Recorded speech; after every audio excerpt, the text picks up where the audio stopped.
Xbox is one of several well-known brands under the parent company Microsoft. Microsoft Corporation is an American multinational technology company focused in computer, software, hardware, and electronics. Other notable brands under the Microsoft umbrella include the Microsoft Office Suite, Windows, Bing, Skype, and Surface.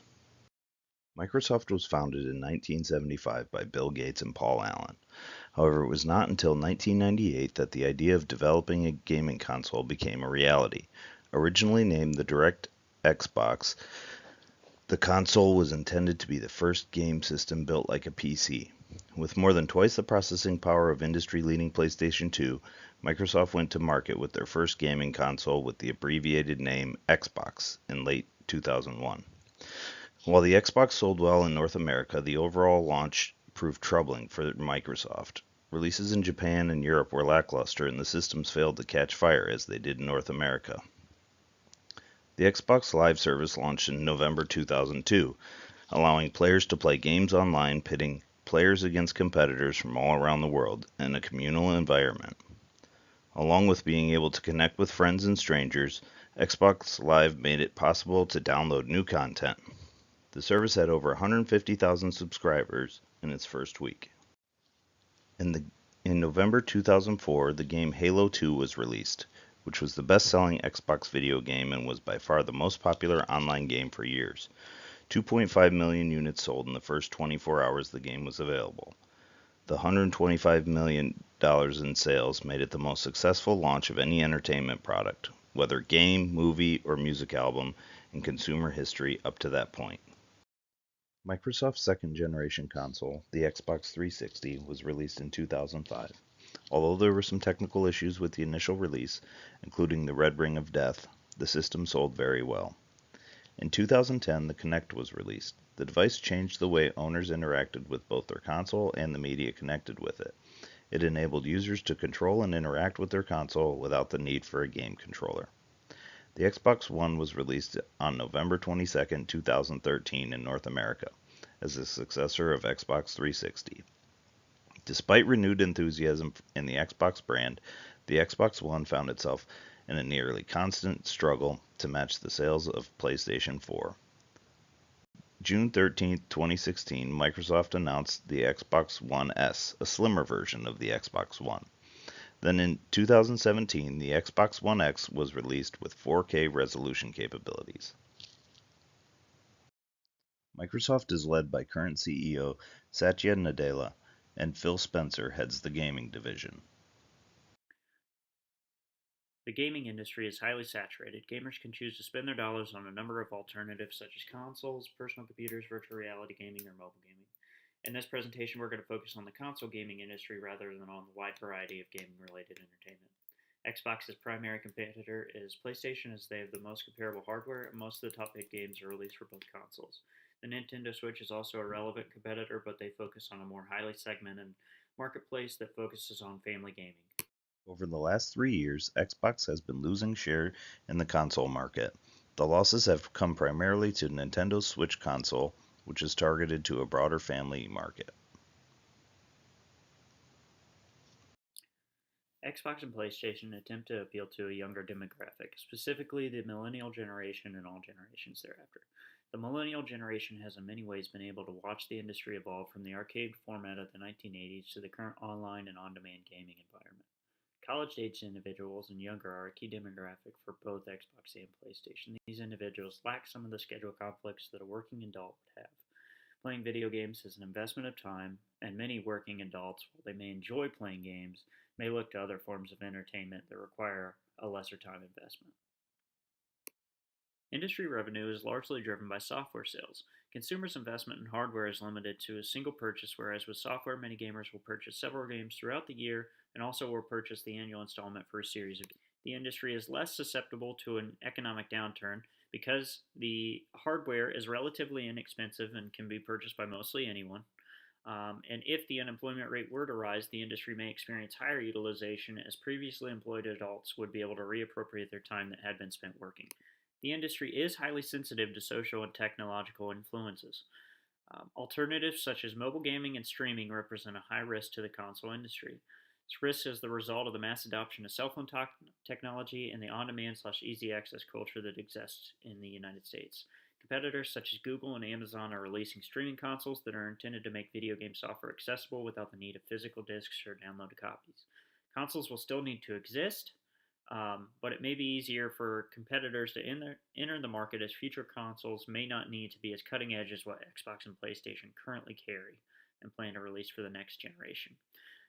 Another risk is virtual reality technology, which seems to be the end result for where gaming is heading. PlayStation has already released a VR headset, as have other manufacturers. The vision of VR is to fully integrate the player into the game so that they can experience the game as if it were reality. If VR technology can improve to a point where it is accessible to all and more widely adopted by software developers, then console technology may be in jeopardy. While makers of consoles are regulated by the SEC, the console industry itself is not as highly regulated as the software industry. Regulation within the industry is targeted more at the censorship of content rather than actually being targeted at the console manufacturers. The product mix for Xbox 2 is really built around meeting the needs of today's gamer, as well as that they're expecting and then expanding into to what they may not think is necessary. So we're offering digital play as well as backwards compatibility and a web-based library, along with a multimedia focus. All of these things are going to help them tune down what they have in their living room so that we're not taking up massive amounts of space, as well as giving them quick access to the games that we're offering. To support that, we're offering external memory up to 2 terabytes so that they can save all of those games that they're accessing via the web and then download them to play elsewhere, which eliminates the need for constant Wi-Fi. To help availability in the event of a warranty issue, that will be filled by reman. So essentially rebuilt consoles from our shelves, as well as the units that we warranty out. And then finally, we'll have multiple interface options. So we'll be able to adapt to the game with controllers or a keyboard and mouse or even a joystick to meet all of the expectations of the customer. And this also includes VR support. Domestic and abroad, Microsoft Xbox can be viewed as being in a very competitive market, abroad especially, since overseas PC, Sony's PlayStation, and Nintendo Switch and new VR technology like the Oculus and Minecraft are fighting to capture the new market. In the Asian market, it creates a problem because PC, Nintendo, and Sony have a large space where they dominate the gaming market, especially since PlayStation and Nintendo are Japanese-based and operated companies apart from being a worldwide brand. In the US, this gives them the advantage as Xbox has a large portion of that market space. In comparison to its competitors, much of the gaming titles for Nintendo and PlayStation cater to Asian culture and related languages, like Mario, Pokemon, Smash Bros, Persona, Final Fantasy, Tekken, Naruto, and Bloodborne, to name a few on these 2 consoles. These titles are Japanese developed and are exclusive to one or the other consoles. In this respect, it's often argued that PlayStation dominates the industry when it comes to console gaming, and they have a catalog of exclusive games to back it up. In 2018, Sony was reported to have captured more than 70% of the console gaming market, with Microsoft having the remaining percentage. The main problems Microsoft is facing is to confront their main competitor and raise their image so that they can be seen as the superior choice in console gaming and meet the approval of fans in America and abroad. This can be attributed that their weaknesses in their lack of not having exclusive titles and a larger database of games, but this is not the case. Their sales have been strong and continue to do so as they promote their brand and try to have a superior technology and service to their gamers. This is easily done in the US because all they have to do is to highlight their games and their function of their software over Nintendo's and PlayStation, and to show that theirs is more of a foreign and alien culture compared to the Microsoft Xbox. All Xbox has to do is highlight their strengths and show that over what Sony is lacking. This should increase their market share and promote brand awareness. If Xbox just emphasizes their strength in intellectual properties and software. In the past, Microsoft has made their consoles affordable across all consumer segments. So for the Xbox 2, they can achieve these steady sales after a year or two of being priced at presumably around $400, $500, which is feasible for the gamers out there who are willing to pay this amount. The higher income gamers will be targeted first, and then the lower income after a year or two. To support growth, Microsoft needs to highlight their superior technology and support. In doing this, they should also highlight Xbox Live, which launched in 2001 and has gained massive widespread approval and support among their community of gamers.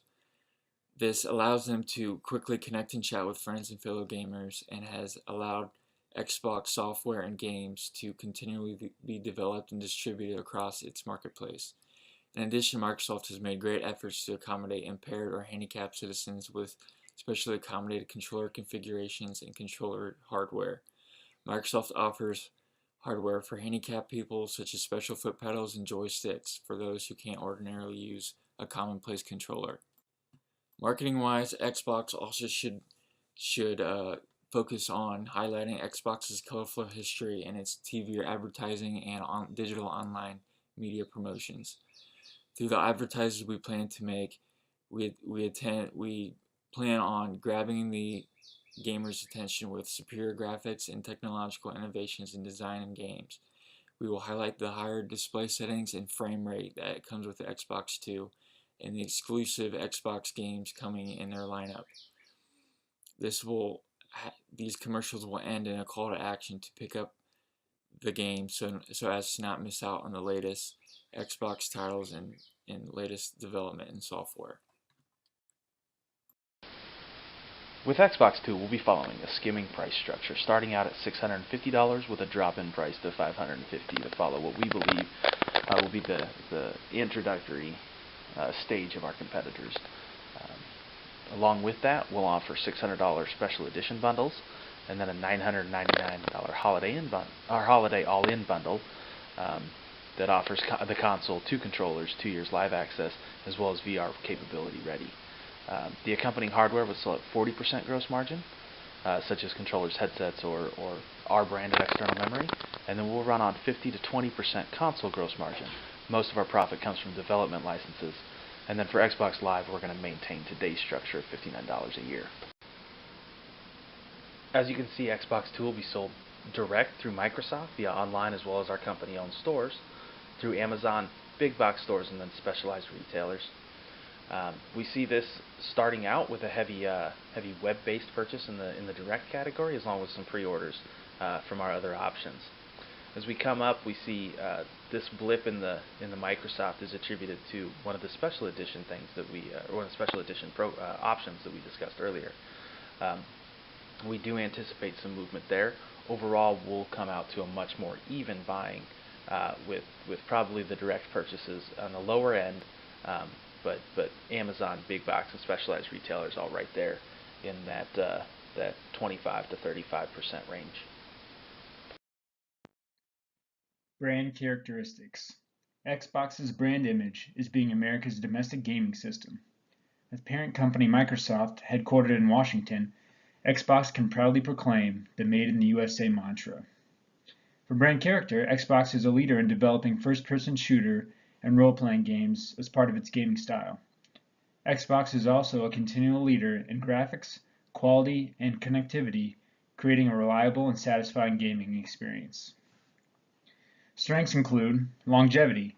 Xbox first debuted in 2001 and has been actively operating since. Online gaming service. Xbox Live debuted in 2002 and has thrived as a top-quality online gaming service, even though it operates on paid subscriptions only. Popular brands. Xbox has thrived off of successful game franchises including the Call of Duty series, the Halo series, Gears of War series, the Elder Scrolls series, Assassin's Creed series, Minecraft, and many more. In range of equipment, Xbox offers different equipment outside of the normal controller, including the Xbox Kinect and Xbox Adaptive Controller for special needs.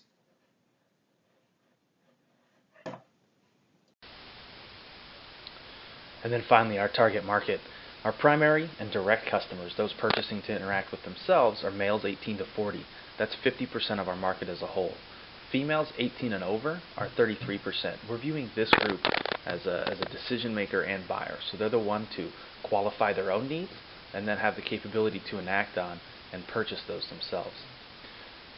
The secondary or more indirect customers are those buying as a gift giver, right? So we discussed earlier our all-in option. These were who we're targeting with something like that. And this is 70% of customers, or 70% of parents view video games positively, 67% consume along with their child, and 94% of parents are aware of what their children play. So this is really something we need to appeal to leverage those purchasing for children. And this also allows us to get in early and then have that child tied to the Xbox brand throughout their life as they grow older and we expand our offerings.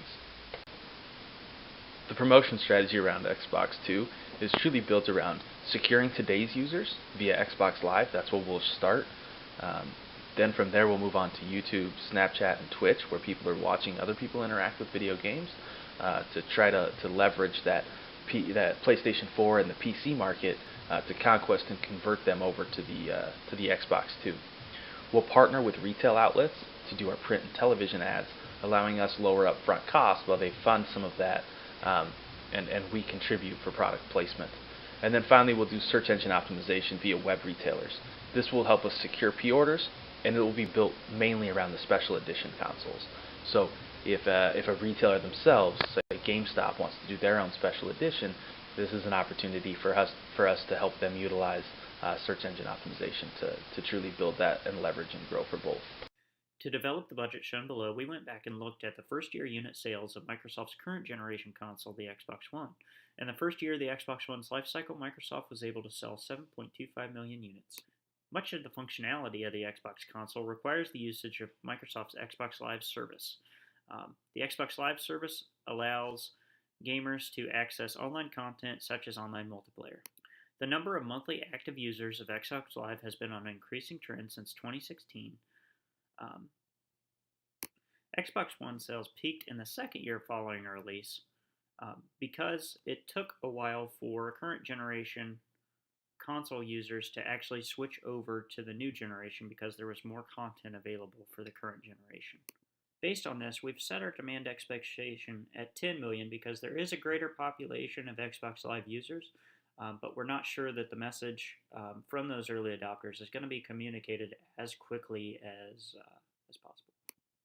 What we arrived at was a total marketing budget of 640 million, which we will allocate to 10% Xbox Live, 40% social media, 30% print and TV, and 20% to search engine optimization.